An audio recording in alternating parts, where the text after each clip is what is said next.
Well, howdy there, Internet people. It's Belle again.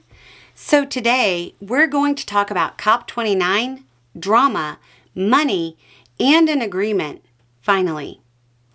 COP29, the international meeting about the climate, produced an agreement that is supposed to provide $300 billion in annual aid to smaller, more vulnerable countries that are at a disadvantage economically.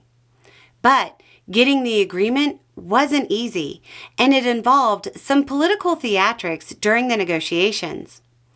COP29 has been plagued by issues, from lobbyists representing dirty energy being present and welcomed, and maybe even celebrated, to countries showing a reluctance to really engage on the funding aspects, to the whole thing being overshadowed by the most powerful country in the world electing a president that doesn't understand the topic or chooses to put profits first.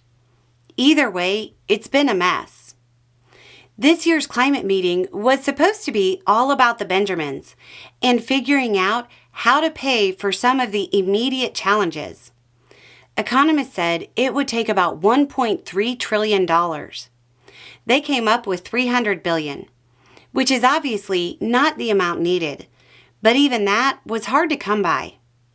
So, this money is supposed to come from wealthier countries who have contributed the most to climate change, and flow to countries that are poorer and don't contribute as much to the emissions, but are also the first countries to be heavily impacted by the changing climate.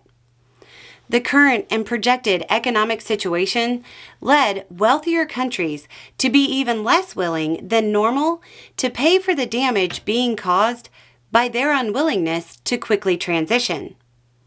The fact that there were almost as many dirty energy lobbyists as country representatives probably didn't help. For weeks, the negotiations have seen political disagreements, boycotts, insults, arguments, and apathy. For many Western politicians, the COP meetings have turned into a place to make bold proclamations and not get a whole lot done. But it's good for their image to stand out there and act like a guardian of the Paris Agreement. The breakthrough in the negotiations came when it looked like Western politicians weren't going to get their soundbite. Members of the Least Developed Countries bloc and the Alliance of Small Island States, two groups most at risk, left the negotiations. Now, it has been characterized as a walkout, and almost all reporting is showcasing it that way. But now the rumor mill is saying that it may not have been an intentional move.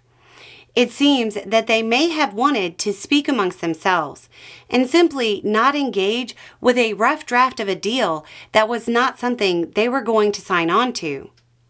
The environmental minister of Colombia was directly asked if the walkout was a protest. She said, "I would call this dissatisfaction."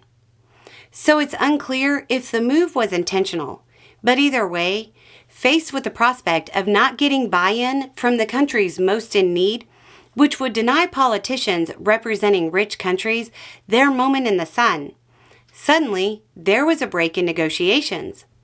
Wealthy countries were able to increase the annual funding by 20%, more than a full day after the deadline. More than 200 nations agreed to a deal. If this is the level of leadership we can expect from wealthy nations in the future, we're in for a really bad time. The climate needs to become a campaign issue in every wealthy country. Anyway, it's just a thought. Y'all have a good day.